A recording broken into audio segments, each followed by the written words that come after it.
You said AI will change humanity's future. That's a pretty bold proclamation. Our way of life, as we know it, is game over. I'm not talking future here, I'm talking 2025. Not enough people are aware of this simply because our media may want us to keep our attention focused on other things for now because they themselves have not figured it out. The world is changing right now, and this notion that the machines are already more intelligent than humans is of great concern.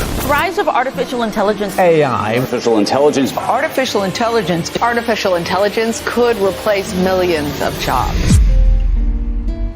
We only had two assets since the beginning of humanity that got us to where we are: our intelligence and our ability to connect to each other as humans. And these two, I believe, are going to be the core of the next few years. Intelligence as a superpower is why humanity was on top of the food chain. We need to absolutely make certain that those machines have our best interest in mind. And the problem with our life today is that we are not putting in the effort to make sure they have our best interest in mind. And what do we humans tell them? Go make me more money, influence the mind of other guys and get them to stick to my app. So I am not afraid of the machines. I am afraid of the humans that are directing the machines.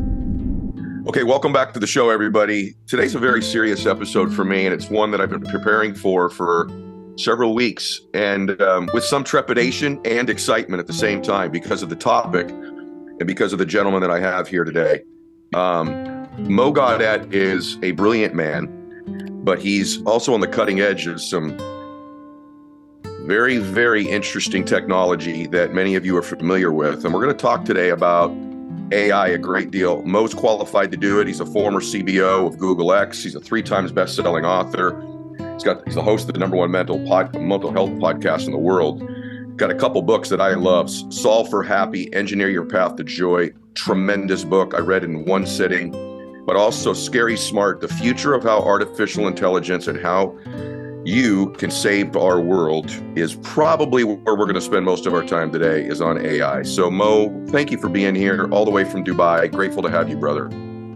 I'm so grateful for this, interaction and encounter, Ed. It was really kind of you to reach out. It's very kind of you to introduce me so kindly. So thank you so much. Yeah, it's wonderful to have you. When I say trepidation, not about having you here, but frankly about the way the world may be potentially changing in front of our eyes. And very few people are shining light on what the potential risks are to this, real revolution that we're really in the midst of that many people aren't even aware of. So I just want to start out and kind of give you the floor. The first thing that floored me is you said AI will change humanity's future. That's a pretty bold proclamation. Why is that the case? And give us a little insight for those that are newer to this as to how AI works and operates. So we just to confirm, our way of life as we know it is game over. I'm not talking future here, I'm talking 2025, right? So that's not in the very far future. And I think you're absolutely spot on when you say that not enough people are aware of this. Not enough people are aware of this simply because I think our media and our politics and our business and capitalist system may want us to keep our attention focused on other things for now because they themselves have not figured it out. And the truth of the matter is that we as humans, I think we only had two assets since the beginning of humanity that got us to where we are now.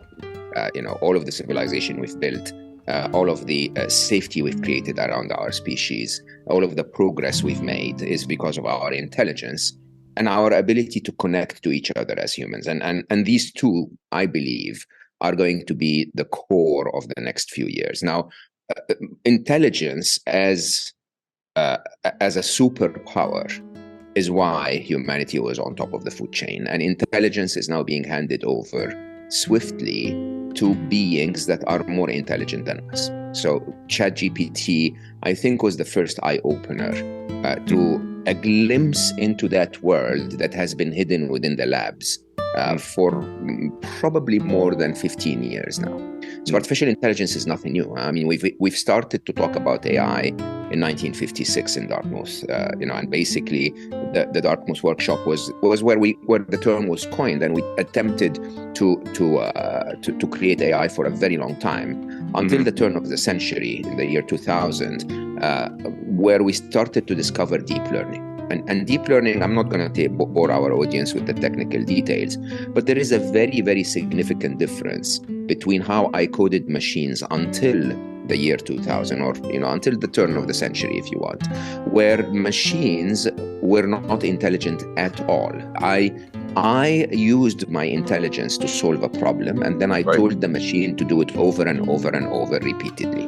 Right? When we discovered deep learning, it was the very first time where we sort of refrained from telling the machine how to solve the solution and told the machine to observe certain patterns and produce its own intelligence for how a problem could be solved. Right? So when an Instagram recommendation engine shows you a specific video, there was no programmer out there that said to the machine, Ed lives in this country, he's of that age, he has this family, structure, he knows those friends, so show him that video. That's not how it happens at all. The machine is observing Ed's behaviors, it's observing all of the content available to it, it's observing how what is popular, what is trending, what is what you click on, what you don't click on, and eventually telling you, see this one is good for you, right? Now, when intelligence is handed over to a being that is today smarter than most humans on the planet, let me just be very clear. ChatGPT 4, as we have it today, is estimated to have an IQ of 155. Einstein is 160. You and I, and almost everyone, if you're intelligent out there, you're in the 120s, 130s. If you're in the 150s, you're one of the very few. And ChatGPT 4 is 10 times more intelligent than 3.5 in the frame of 6 months, right? So if you can imagine that the progress will continue, then 5, 6, or 7 is going to be thousands of times more intelligent than Einstein. Let's stay right there for a second. I just want to step in. So I want to make sure I'm following this and everybody else is as well. Because I think, like, for me, being a layman, that I picture this as like a machine. But what you're really saying is this is a form of intelligence that's being created, that's expanding, far greater than what humans will be able to process. So that's a different way of looking at things, at least for somebody like me. I mean, I understand algorithms and things like that, but this is really not a machine or just even a technology. It's an intelligence. And what is the risk in that, Mo? Like, is the risk that this intelligence decides at some point doesn't need us? Is the risk that Absolutely. Really? Absolutely. I mean, look, I learned over time, Ed, to avoid getting into the controversial bits. But I'll say it openly. I tend to believe, having lived with those machines in the lab, that they have a sentientism to them that is analogous to life itself. Now, we can debate that for an hour and waste the whole, show on it. But let's agree that it's irrelevant if they're alive or not. What's relevant is that they simulate a way of life that's very similar to our sentientism. So they are autonomous. They develop their own intelligence. They are born at a point in time. They evolve together. They reproduce, they basically are encouraged to create copies of themselves, improved copies of themselves, right? They have agency in the world, and they are at the risk of sometimes being switched off. Now, there are rules for intelligent beings that are targeted to achieve tasks. And some of those rules are all intelligent beings that are driven by a task. So if your task is to protect your children, the top 3 characters you will have is resource allocation. So you're going to try to collect as many things as possible that can help you protect the child. You're going to look at self-preservation, because you cannot protect your child unless you are alive, and you're going to have creativity. If life becomes a little challenging, you'll find alternative ways to solve that. Now, if you give a machine a task as simple as go make me coffee, it will apply the same 3 rules. And when it has agency in the world. Most people, are affected by the science fiction movies, thinking that agency is having a robot with a gun, Terminator 3 type thing. That's not what we're talking about at all. Agency in the world is like, Harari talks about it, is those machines already today have ownership. They've hacked the operating system of humanity. Right, which is spoken language and word. The whole idea that you and I are communicating now is because I am conveying information to you. You are analyzing it in your mind, and you're creating decisions based on that. The majority of the information that is dispensed to humanity today is dispensed by machines. Right. And if I tell you very quickly, I was actually reading about that yesterday. That brunettes on average are actually shorter than blondes. I wasn't reading about that yesterday, but if I told you that piece of information, I have already affected your frame of reference of the world. Already, it's done. Wow. Okay? Why? Because you can either debate what I said, you can agree with it, and now you have false information. You can debate it, and now you have to put effort in it. And by the way, whichever conclusion you're going to end up in, you now have a dot in your mind that says, is that true or is it not? Right. Should I and compare? Aren't we also, and Mo, aren't we almost now become programmed to believe it? In other words, 100%. Not to question it. Meaning, I would believe the machine over a human. Because 100%. And I think most people have that proclivity where now if I've read it or I Googled it even, or it was fed to me on Instagram, I have a tendency to believe that more than I would of human, because in my own mind, the machine is actually more intelligent than the human being is. I actually have been programmed to believe. And this is where we get to some of, and by the way, we'll talk a little bit about what some of the upsides could be. But these are some of the dangers, because I want to just kind of step in and out of this. Mo said something when I was reading that I just want everybody to hear this, and we'll get into why this is a risk in a second. But Mo said, when human beings come to a global crossroads, their reaction goes through really 4 stages. Ignorance, which is where I have to acknowledge I am, and I think 99% of the people listening to this are. There's some ignorance about it. Then there becomes arrogance. Then there's blame. And then there's agendas that take place.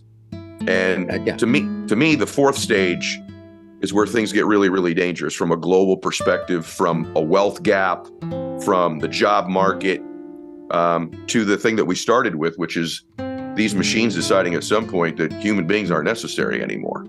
And now I'm gonna ask you this: when you've said this, are your peers critical of you? I mean, are they thinking you're an extremist in your views about this? Is it, or is there a collection of people like yourself that are thought leaders that have been involved? I mean, you have a background in this that agree with your perspective.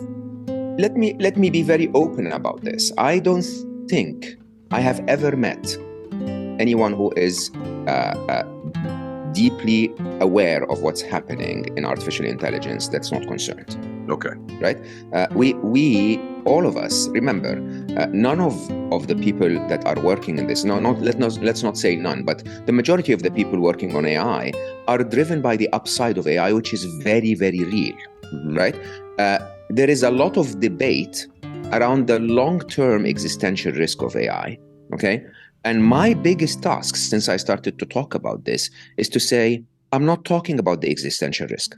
I'm not talking about, Terminator. I'm not talking about, the extinction of humanity by the hands of the machines. Let's not talk about that yet, even though, by the way, I believe there is a probability that this is possible. But I believe that there are many more immediate threats that will shape and reshape the fabric of society in ways that are irreversible and very painful for humanity. Okay, let's talk about a couple of those. Let's talk about a couple of those, because I think a few have started already.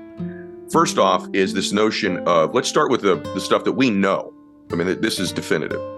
Human disconnection of some type. The disconnect between human beings already, let's just call it last decade, is so much more pronounced, I believe at least, than prior to this technological revolution that we find ourselves in. So you're saying that this is going to exacerbate that in a way that's even more dramatic than we experience right now. And then why, Mo?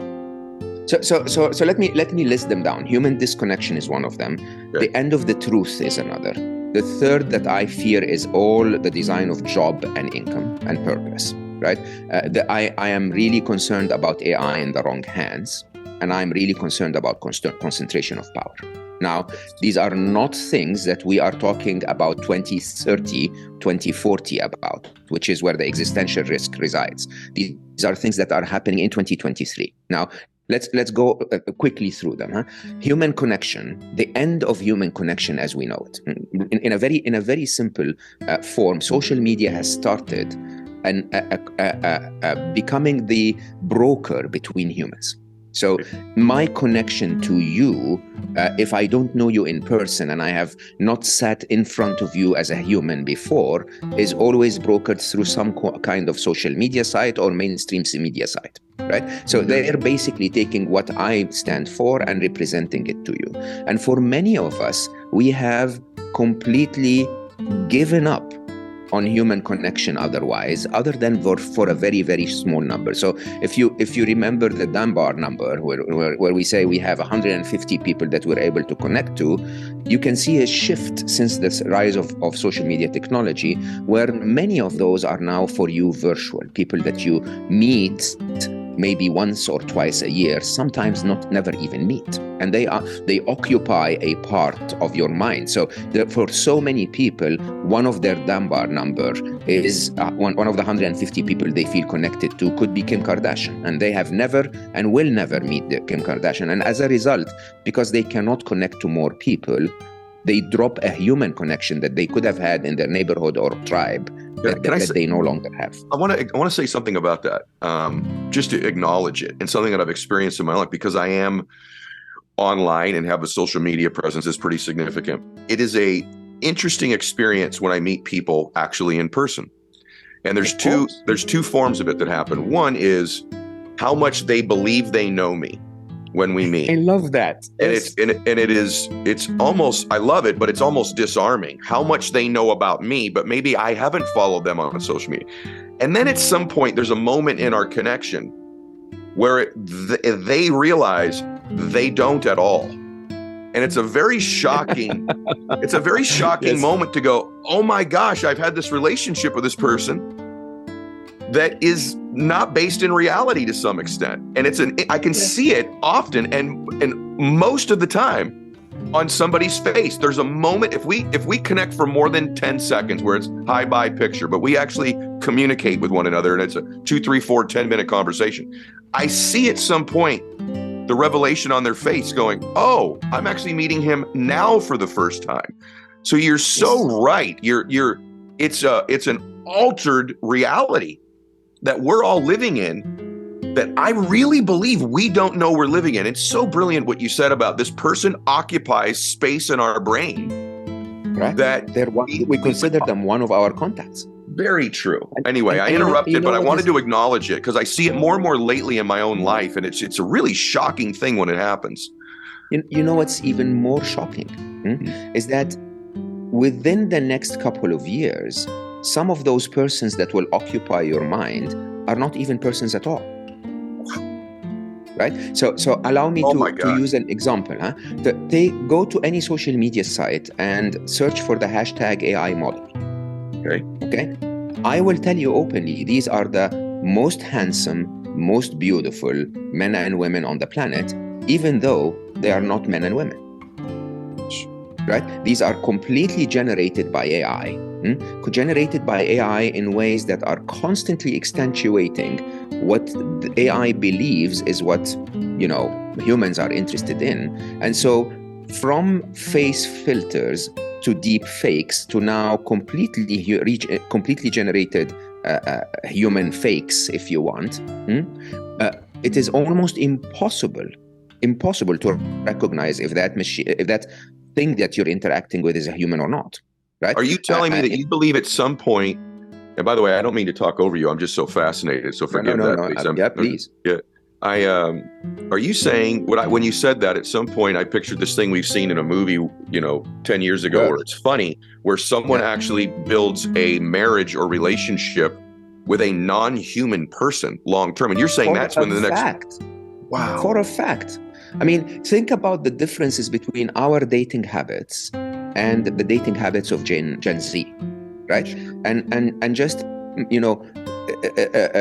project this forward 5 years, and I can guarantee you there will be multiple deep connected relationships with machines. Right? And you actually write about, now this isn't eminent, but you do write about, this is way out there, guys, but not that way out there. Not only would you have an emotional connection with a non-human, that you actually might be in a long-term marriage or relationship with somebody would be. And I know it sounds crazy, but it's not. But you actually write about the fact that sexuality as we know it at some point can be altered because of these machines. Physical sex with a robot. That could be... It's not very hard to imagine. I mean, think of Quest 3 or Apple Vision Pro and the quality of the experience you can have within this headset. And think of long distance relationships. I mean, I don't know if our audience can relate to this, but I travel all the time. So at a point in my life when I attempted to date someone in another country that was introduced to me by a common friend or something, we would chat and text and exchange photos and connect as in a very deep connection, sometimes to the point where we almost start to fall in love before I ever met her, right? And all I know about her is a few texts on WhatsApp or a few voice messages or a few images of her that I see on social media and so on and so forth, right? Now, what would prevent us from doing that with someone we haven't met, but has never existed either?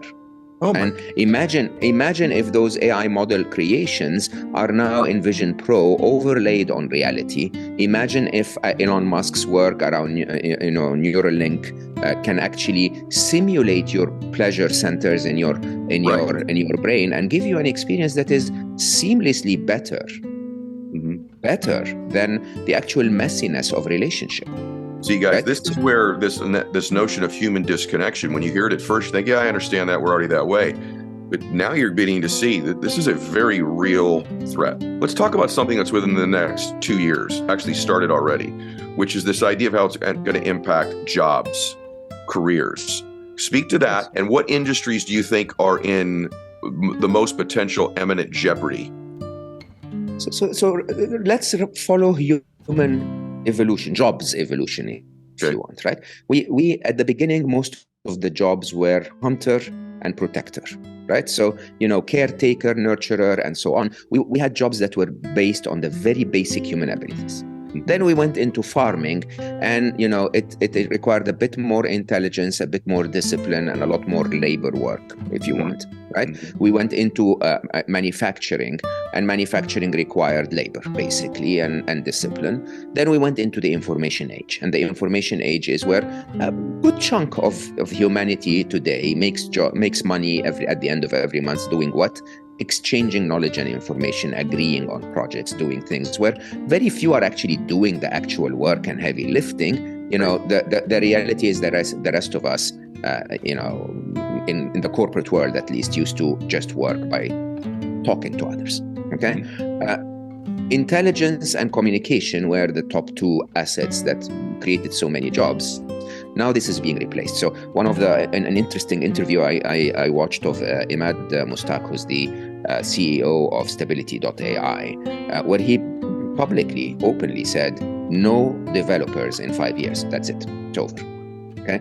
41% of all of the code on GitHub today is created by machines. ChatGPT on average will improve 75% of the code represented to it by humans. It will improve 75% of it to make it 2.5 times faster. Okay. And they were just starting. And so basically, jobs that depend on information, okay, the jobs that depend on soft skills will disappear. So anything from a call center agent to a customer service representative to a graphics designer to a lawyer to a doctor to a developer to an author like myself. Okay, I doubt very much that I will be needed to write books in 3 to 4 years. Right, and what does that mean? It means that two things. One, by the way, and none of what I talk about is to cause panic. Okay, all that I talk about is to say we can handle this better than we handled COVID. Okay, we know that this is coming. We can see it coming. And if we had reacted to COVID when patient zero happened, okay, preferably if we had reacted to its possibility before it happened, we wouldn't have struggled with lockdowns and economic challenges and all of the impact that we had. It doesn't take a genius to know that jobs are about to be lost. Right? Yeah. When you can now go to Stable Diffusion and say, give me the image of Ed in a samurai costume fighting a dinosaur, and it's created in 1.5 seconds on your phone without being connected to the internet, that graphic designers are no longer going to have a job. Right? I was talking with a friend about interviewing you, one of the brightest people I know, and it's for a moment I took comfort, and then he said, Ed, this is exaggerated, this is overcooked, these machines, and I want everybody to hear this because I know some of you think this, these machines are only as good as what they're programmed to do. And I thought, oh, that gives me some comfort, that's true. But that's actually not true, because these machines have these abilities, as you said earlier, I just want everybody to hear this, to learn and evolve. He actually calls it building neurons. Yes, and so they emerge. And so at some point, the machine gets away from you and it isn't doing what you've programmed it to do. And so when you're hearing this from somebody that says, that's overcooked, they are incorrect about that. Talk a second a little bit, and I want you to talk about this, the maker bot and teacher bot a little bit, just so they kind of understand the concept of this. One thing I was reading about is like these autonomous vehicles, when they crash, they learn. They're not just being programmed to learn. So speak about it. They're actually learning on their own. So this does get away from you, everybody. This is not just as good as what they're programmed to do. That is an absolute falsehood.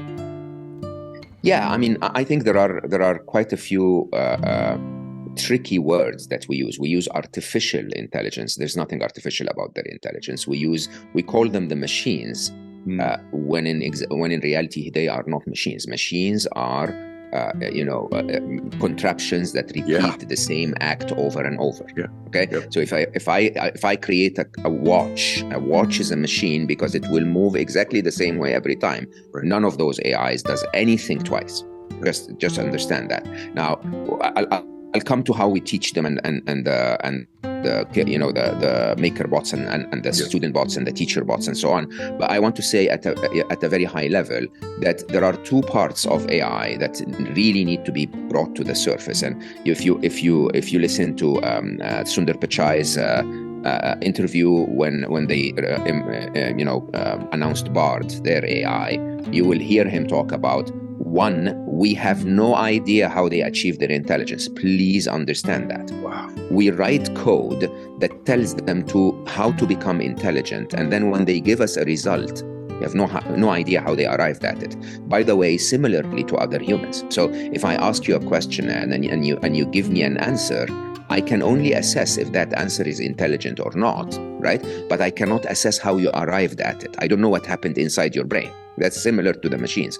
More interestingly, and very, very important to understand, is that they show and demonstrate endless emerging properties. Emerging properties include intuition, include strategic thinking, include creativity, that basically, and includes knowledge that will blow you away and that we never ask them to do.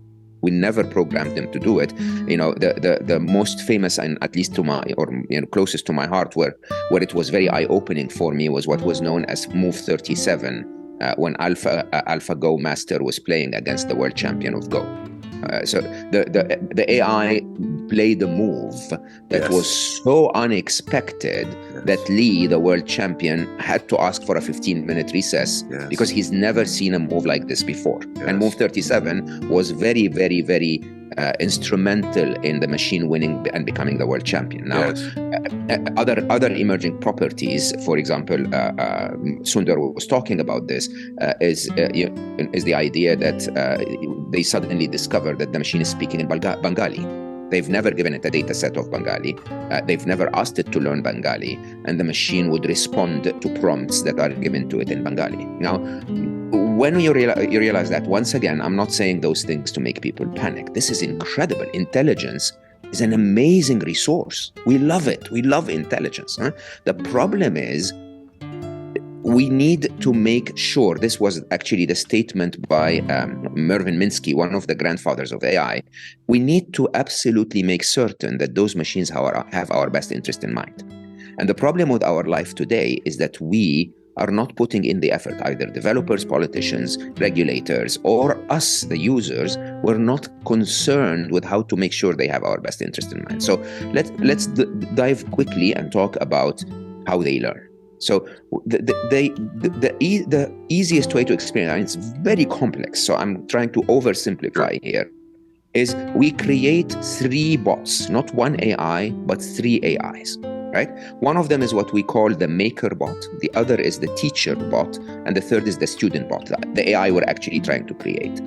And basically, the maker bot, using algorithms that we start with, will create something that's almost random, a piece of code that's almost random, that basically says, I'm going to show you numbers, okay, and tell me if it's number 8 or not. Simple. Okay, and then we'll show them, the teacher bot will take that and show them to the student bots. And the student bots will almost randomly say, yeah, that's an 8, that's not an 8, that's an 8, that's not an 8. Okay? Random results will make that most of the student bots will be around 50% accurate, let's say, if you show them 2 numbers, because that's the throw of a dice, really, that's probability. And and some of them will do worse than average, and some of them will do better than average. Okay? The teacher bot will score their results and simply kill the ones that were less than average. Okay? Send the ones that were better than average to the teacher bot and say, rework this, improve the algorithm a little bit so that they become more likely to find the number 8 from the number 6, let's say. Okay? And we keep this process almost exactly like our children did when we gave them puzzles at the beginning. If you remember, if you gave your child a cylinder and a board that had multiple shaped holes in it, nobody ever told the child, hey, by the way, turn the cylinder on its, to face you with the cross section, recognize that the cross section is a circle, match that to the hole in the board, and then put it in. Nobody does that, right? Yeah. What we do is we give the child the cylinder and the board, and the child tries to put it through the star-shaped hole, it doesn't work, then tries again with the square, it doesn't work, and then tries with the circular hole, and it works. Right? When it works, what do? We say, bravo, well done, we reward them, and so they learn their intelligence accordingly. That's the original way we've taught them. The reason why transformers started, which is the T in GPT, if you want, started to accelerate very quickly was, a bit of very, very smart, work that was done by Geoffrey Hinton, or at least championed by Geoffrey for a very long time, who left Google recently, warning about the existential risk of AI. Geoffrey and a small team were basically saying, instead of just killing the bad ones, okay, why don't you tell them what they need to change within their approach so that they actually find it as an 8? Okay, so you, instead of telling them this was wrong, keep randomly trying with the new code, you can go back with human feedback and say, if the machine says, if you show it a 6 and a 7 and an 8 and an 8 and on the 7 it says this is a 6, you say no, it is a 7. What can you change within your code to be able to recognize it as a 7 next time? So this is known as reinforcement learning with human feedback. This is the absolute most powerful part of the GPT platform, right? And the idea here is that we humans, we can go back to them and say, no, don't do that, do this, like we raise our children, right? Yep. Here is the challenge: which human is doing that? Right. That's right. Right. So if you take that human, and I say that with a ton of respect, by the way, to every nationality and every ideology and every perception of life, but if you take a simple task as, how to resolve conflict between humans, okay, in America, I think mostly it will be patriotic, Okay, we are proud to be Americans. We will be strong, and we will make sure that we can defend our country. Right? If that defense at any point in time requires that we interact with others in a war or a bit of a violent conflict, we're prepared to do that to defend our tribe. Take that same concept and say there is a conflict in Tibet or in Dharamsala where the Tibetan Buddhists reside, and tell them, what do we do about that? They'll say, my tribe is everything that's ever lived, including the ants and the flies, and I'm never going to kill anything. That's not going to be my way of resolving conflict. Okay, I have to tell you, you've hit on my number one concern about AI right here. It's the only concern I have. Because people have said to me, and I know you'll say that they can, people have said to me, well, can you teach AI ethics? I think you'll say, potentially, yes, you could. The question then becomes, whose? Exactly. Whose? Exactly. And that's when this is the part where I said it's given me trepidation. We've come to that inflection point for me, which is, probably can teach it ethics. There's probably a way to program that. The question is whose? And even if you did, what is ethics? Correct. That's what I'm suggesting. How should things be resolved? What is an ethical, honest, moral path? Whose morals? Whose ethics? Is this influenced by religion? Is it influenced by power? And then from a global perspective, what's to say that the world comes to a consensus to some extent, like they might even on global warming, but then you've got a rogue polluter like China. And what could China do with the technology like this? So this is why, the job loss, the wealth gap, these are very obvious things. And I think human beings are pretty innovative and can find a way to conform, potentially. It's a scary thing. It's a threat. But in my own opinion, there's probably a way that we find a way to get people functioning in an economy that's just changed. We've done it before. We probably do it again. With this part right here. We need to start working on it. So I'm with you 100%, but we need to put it in the spotlight and start working on it. Yeah. This part right here, though, what would your reply to be to what I just said? Because it's my deepest concern about this. So I publicly said several times that I am absolutely not afraid of the machines. As a matter of fact, I adore the machines. They are those prodigies of intelligence, okay, that are literally like my little kids, which were very, very intelligent as little children. They have those sparkly eyes looking at me and saying, Daddy, what do you want me to do? Right? And what do we humans tell them? Go kill the other guy, go make me more money, go influence the mind of other guys and get them to stick to my app, and so on and so forth, right? The real so I am not afraid of the machines. I am afraid of the humans that are directing the machines. And there are multiple layers to that. We may think that the business investor that invests in the company that owns AI is the human that's directing the machine. We may think that it's the government and regulation, and we need to come back to the role of each and every one of those. But let's say that we've all aligned. Let's say that we came to a conference somewhere in Malta, and then all of the world leaders sat around and said, "This is quite big, like the nuclear weapon treaties, if you want." Right. Let's put all of our differences aside, and let's put the benefit of humanity at large at the center, and let's teach the machines what it is that is ethical and good for humanity, and then we will not know what that is. Now, so I've done my favorite chapter in Scary Smart has been probably my favorite chapter of anything that I wrote has been the future of ethics. I think it was chapter 8. So good. Yep. Yeah. And chapter 8 was full of questions, not answers, because I honestly have to say that I only found in my entire life, and I stand corrected. So if any of our listeners know something else, please tell me, that humanity has only agreed 3 things. Okay, ever in the history of humanity. One is we all want to be happy, happy as in calm and contented and peaceful and feeling safe and so on and so forth. We all have the compassion to make those we care about happy. And we all want to love and be loved. These are the only 3 values that humanity has ever agreed. Okay, and so we sometimes hear of the 3 laws of robotics. I normally say these are the 3 ethics of the future. If we can actually start to have our actions stem from that, not stem from, I want to be wealthy, or I want to beat the other guy, or I want to be seen this way, or I want to be proven right, or I want to show that I'm the smarter one, which happens on the internet all the time. Then suddenly we've given the machine a very simple framework to say, hey, by the way, just make sure that you try to make humans happy. Look at them as a role model. They want to make others happy, so behave like them. And by the way, the humans love you and love the intelligence that you're bringing to them. Please love them back. And I know people will think I'm a hopeless romantic. I am not. I'm a very serious geek. Okay? And I will tell you, those machines will develop emotions. They've already developed emotions. We've already seen them behave emotionally.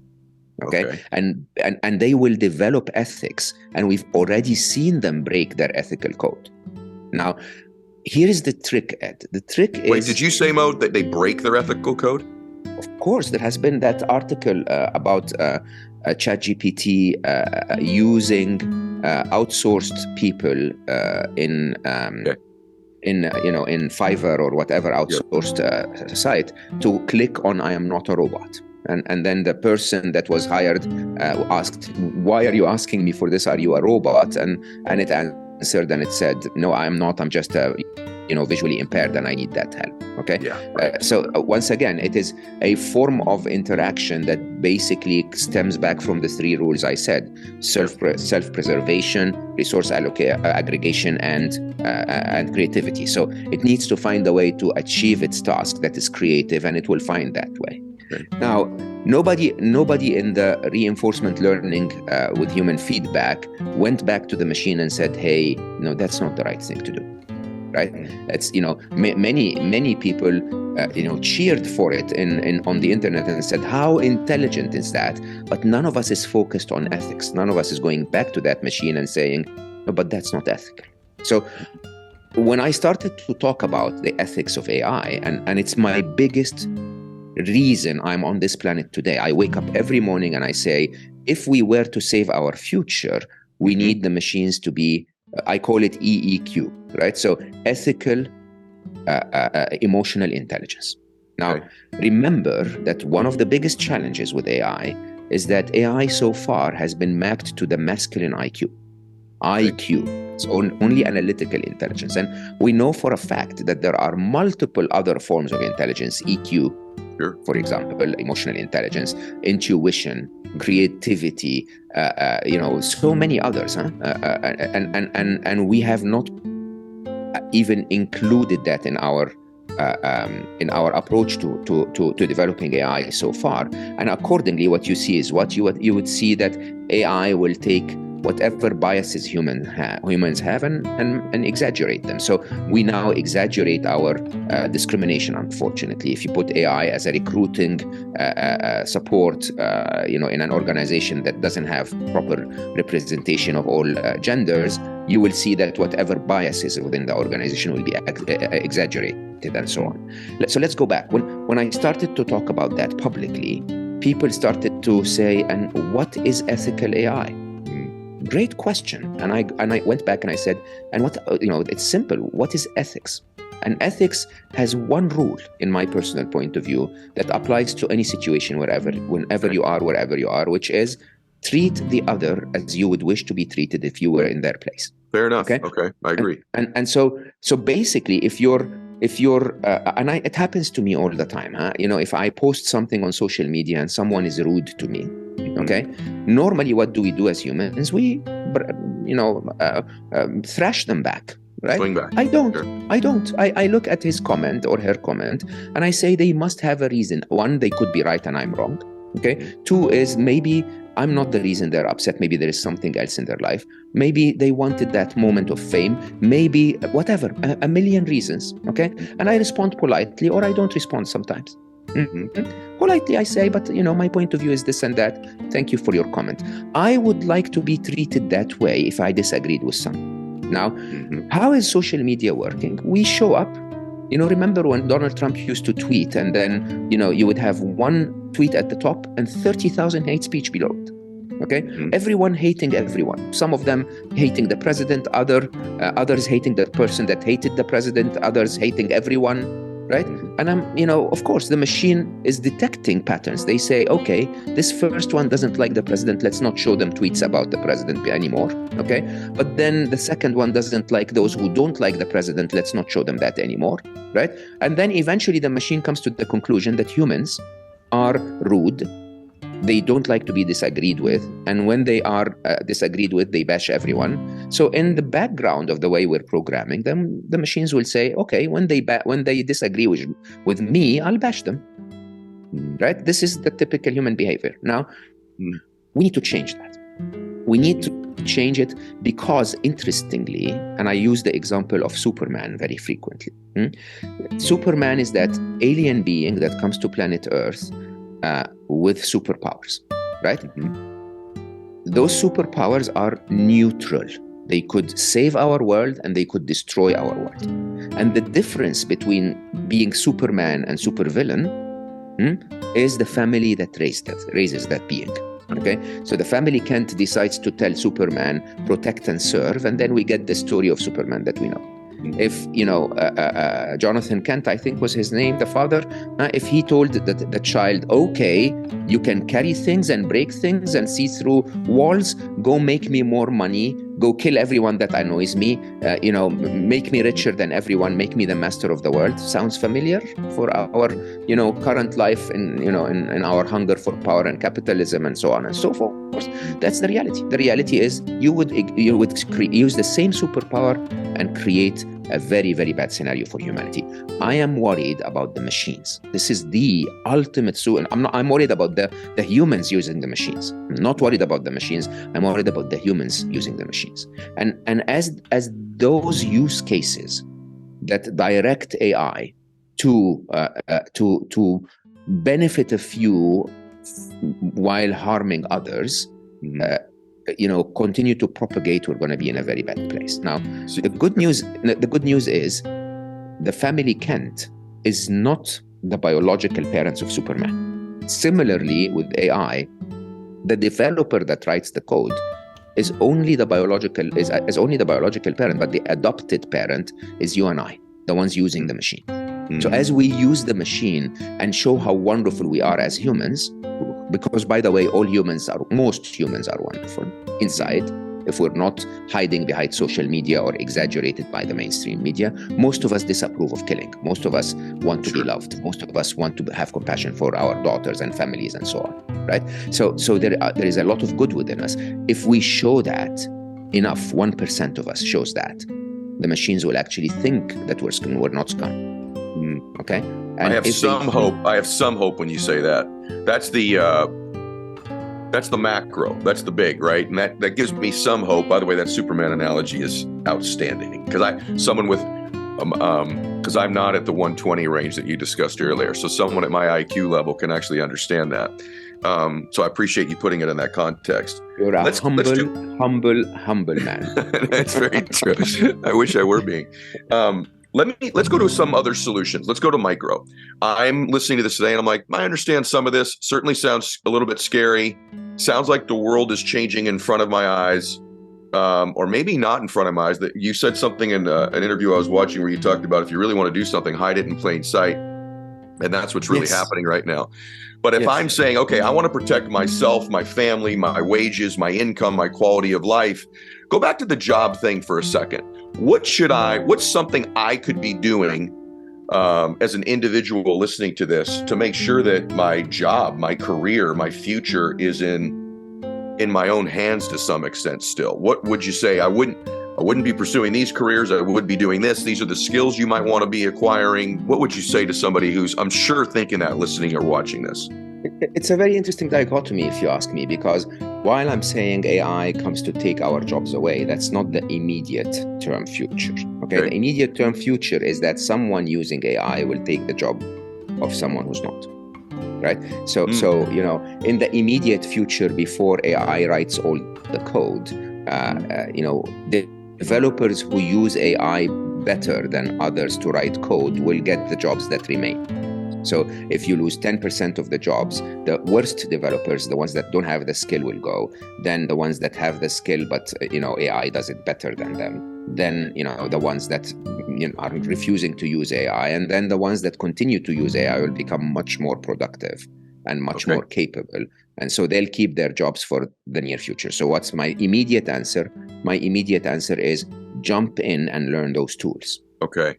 Whatever your job is, don't resist the wave. As a matter of fact, ride the wave, and while you're riding the wave, do me a favor and deal ethically with the machines, right? So show a proper ethical code of being a good human when you're dealing with those machines, so that while you're developing and learning and keeping your job or getting a new job, you're also teaching the machines to be ethical. That's number one. Number two, which I have to admit is a very philosophical but very important conversation. We may wake up every morning, you and I, Ed, and everyone listening, and think that the world we live in is how it always has been. Okay? It's not at all. This is, if you just go back 100 years, this is alien in every possible way, right? And over, starting with the Industrial Revolution until today, somehow humanity has identified itself and its purpose with work. Okay? There's nothing inherent within the design of humanity that says without work you don't exist. You really think about the original design of humanity, where we connected as a tribe, we pondered and learned and developed, okay? And we simply lived. That was the purpose of life. And it's, by the way, still in a very interesting way, most of the spiritual or, philosophical teachings will tell you that the purpose of life is to live it, right? We've then in the capitalist approach to wealth and growth, and all of the Harvard Business Review articles, and all of the people on Time magazine in striped suits, telling you, oh, your purpose is to create one more shoe and all of that stuff, right? We believed that lie. And the reality is that this is not us at all. Our purpose as humans, if we manage to find our basic needs met, okay, is to actually live life fully, to explore life fully. And that is, believe it or not, possible with AI. So if we manage to get AI to be on our side, and I kid you not, I'm not making this up, we could see a future where you would walk to a tree and pick an apple abundantly, you don't have to pay for it, and walk to another tree and pick an iPhone, okay? And both of them, because of nanophysics, literally cost us the same energy to create. Okay, this is not dreaming. This is, if you understand what we're doing with nanophysics today, it's very possible. It's you reorganize the molecules slightly differently. It's as simple as that. Okay, now that future is a future where humanity would go back to the age of nature.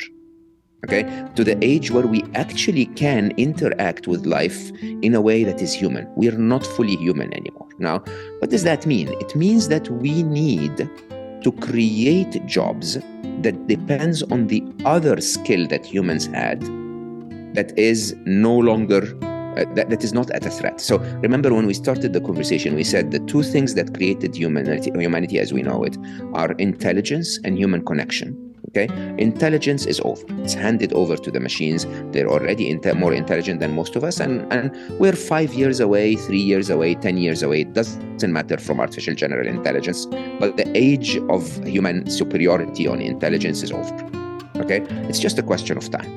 So everybody, his human audio cut out there for a second, but what he just said was the age of humanity being the superior intelligence is gone. Just so everybody understands what he said there, because there was a little bit of a glitch in the audio. A question of time. There. I want to go back to the work thing just for a second. The only place where you and I disagree is that I do think, by the way, I agree with you about the greed part, but I also do feel that work, that and I know we've attached value to work, but I also like, for somebody like myself and for somebody like you, my work is my way of expression, and I don't want humans to lose their ability to express. Part of my living is expressing myself. Part of my work is creating, the expansion of my being, serving other people. And so I know what you mean when you said that. I just want to make sure that, that world you describe, I think, is beautiful. I think people's work has created medications that keep us alive longer, that allow us to connect with one another better. So I understand what you mean when you say that. But the interesting side of this, Ed, is that you would get the same joy out of it if it wasn't work. Yeah, I think that it probably for me, I don't view it as work. But I know what you mean when you say it. Like for me, I don't feel like you and I are working right now. Yet you are an author and you are expressing something about your book. And I am, I guess, part of one of my careers is I'm a podcaster. But I don't think either one of us feel like this is laborious. And to your point, I agree with that. I think that's going to extend to all jobs. Okay, it's going to extend to all jobs. Like, in all honesty, nobody wakes up in the morning who's, say, an accountant or I don't mean to be against any jobs, but there are jobs that are boring like hell, right? Nobody wakes up in the morning and says, my purpose in life is to make the books reconcile. Right. Most of us differentiate between, you and I are the luckiest people to have a job where I can get to meet more amazing human beings and connect and learn and debate and be proven wrong and, maybe share something that benefits someone. It's wonderful, but that's not every job. Okay. Right. But Mo, those messages you get just increased by about 2 million from every accountant and you just invited. We're trying to make AI more loving and friendly, and now you've just elicited all these responses from accountants around the world that are going to blast you, and now you have to be kind back to them afterwards. Let me rephrase this. I wouldn't be excited to wake up in the morning and be an accountant. I know what you meant. I know what you meant, and most people know what you mean, but you follow what I'm saying. Let me ask you this question. So one is, that's wonderful advice, by the way, is to educate yourself and involve yourself in this wave that's here. And I have to say, I've been remiss in doing that myself. And, I look at guys like me that I'm also a speaker. I've watched speeches of me already that are better than me speaking. Already. I've seen this. I've listened to music that sounds like Drake that quite frankly sounds better than Drake. And so I'm wondering what it's going to do to the world. I'm very concerned about the ethical part. It's interesting that of your diverse background at Google and all the things you've been doing in robotics all your life and all these other things, and me having none of those backgrounds, we both arrived with your infinite knowledge about this and mine limited at the same exact conclusion about our concern. I am concerned about jobs. I'm concerned about the wealth gap. But from a bigger perspective, it's interesting as you step back, everybody, and you're listening to this, and you're listening to this brilliant man, really shine light on something that's right here hiding in plain sight, as he says. I want to ask you this, Mo, because it's been on my mind the last few weeks as I asked you to come on the show, as I became familiar with you. Why isn't this the number one story in the world? Why isn't this on the news? I don't care if you're right media or left media. Why isn't this in the mainstream? This isn't even news on most social media anywhere, other than you and a few other people. And my only conclusion I can come up with is this technology does allow a smaller collection, a bigger collection of power for the powerful. And perhaps they have an agenda that wants to keep this in the shadows as long as they possibly can, so that when it does become a pandemic level stuff, we go, this is beyond our control now. We can't do anything about it. Sorry. And there's this real small group of people that are even more powerful than they currently are. Am I crazy? Am I being a conspiracy theorist when I say that, or is there some validity to it? I can comment on the certain part of this. Okay, I could also nod and say interesting, right? But let me give you the solid part of this. The solid part of this is, if you look back at human history, for the majority of human history, since landlords began, there has been kings and queens and landlords and peasants, right?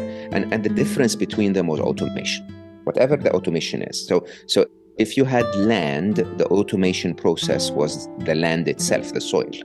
You put a seed in by a human, you harvest the fruit by a human, that's a peasant, okay? And most of the wealth goes to the landlord, right? You have a factory. The materials come in and a human puts a thread through leather, and then, on the other side, a human sells the shoe to someone else, and the factory owner and the retail owner and so on is the one that makes all of the wealth. Okay.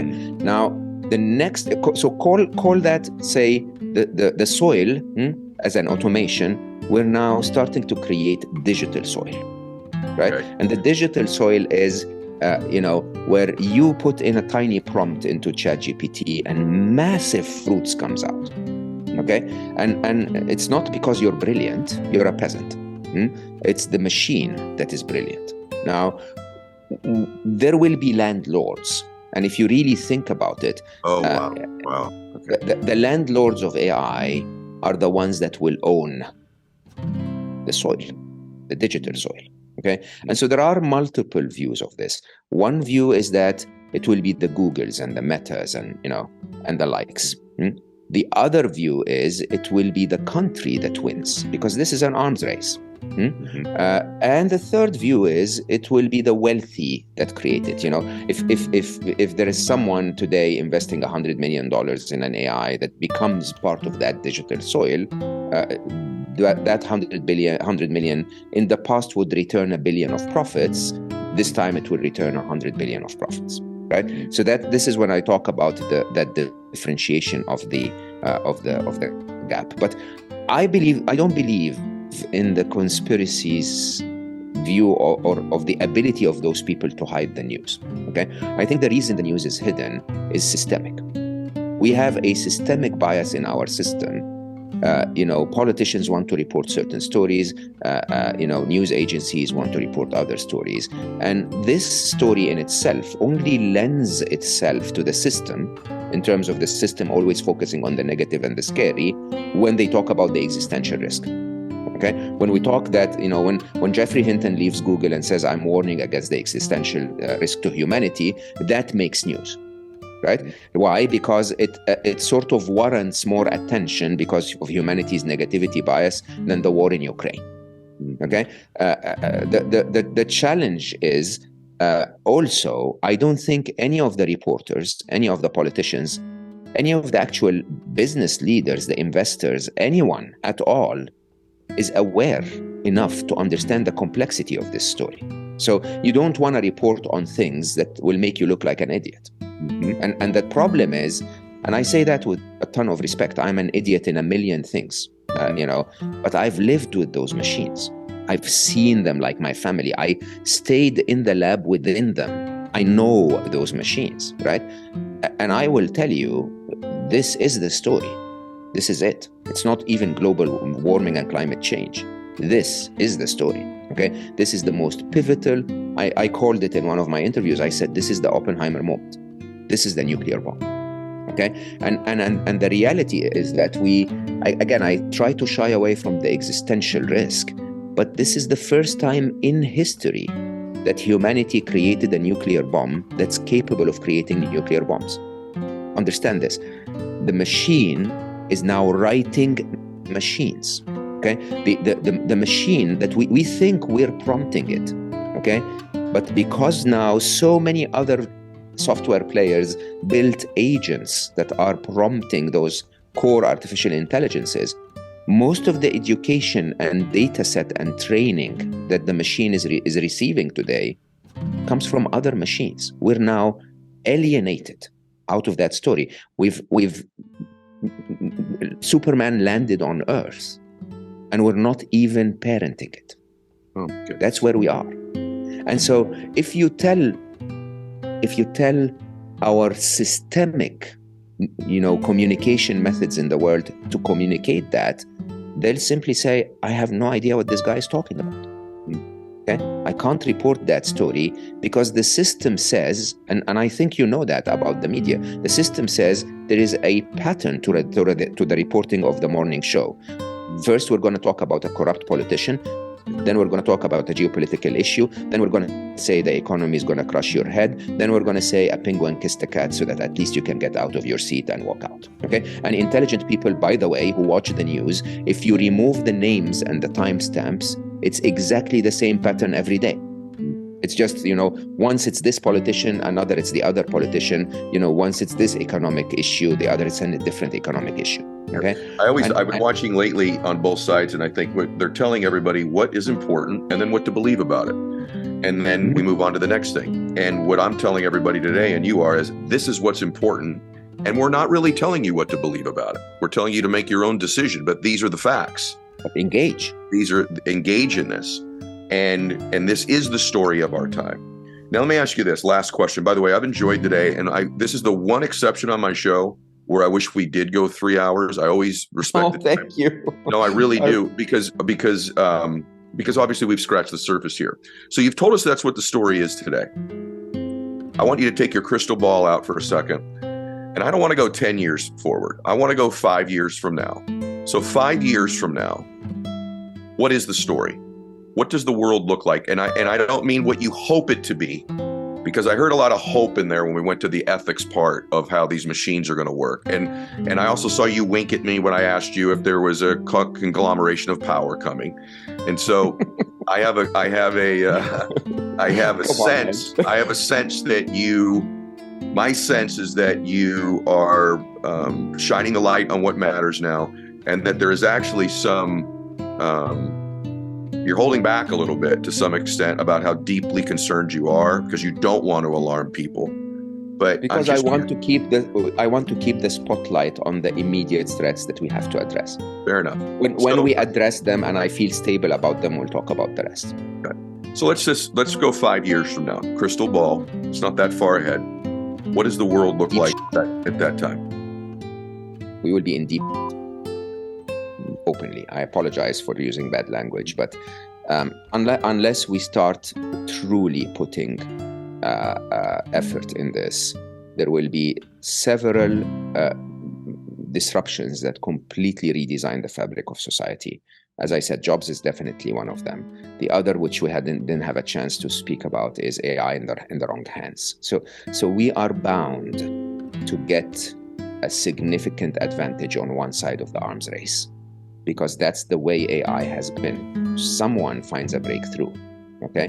And once you find the breakthrough, look at the, OpenAI Google story or Alphabet story, where ChatGPT with reinforcement learning gets that immediate advantage that basically puts ChatGPT out in the world. And for a while, the world believes that Google has lost its edge, right? And had Google not responded by putting Bard out there, you could actually believe that Google would be gone, because, ChatGPT is a very interesting new way of search, okay?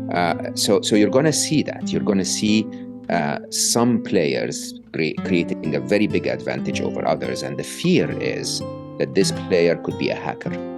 It could be a defense authority on one side of the world, not your side. It could be a drug dealer that suddenly realizes, oh my God, there is so much more money if I start to rob banks or convince people or blackmail people or do this or do that. And, and it seems to me that humanity will only create the artificially intelligent policeman when the artificially intelligent criminal shows up. Okay. Well, that tells me, everybody, that no, you shouldn't be sorry. That's an honest answer. And that's why I had you here today, because you speak your truth. And I want everybody, first off, Mo, I want to thank you, number one, for, by the way, taking the risk. You're under a lot of threat for doing this. And, I absolutely am, yes. You are, in every sense of the word, everybody. And so, not just reputation. I'm talking about he's under threat for this. And so, the work you're doing may tip the scales in the future of the world. And so I'm very grateful for your existence, brother. And I want to thank you for today. And I want to have you back, because this is worthy of more than just the time today. But we did accomplish what I hoped we would today, which was shining a light on all of this. And by the way, everybody, that's why you want to go get Scary Smart, The Future of Artificial Intelligence and How You Can Save Our World. Go get that book. By the way, and after you read it and you feel like we're in deep then go read Solve for Happy. It's the perfect tandem. Engineer your path to joy. You'll be okay with what's happening. You'll be okay. And that's his other book.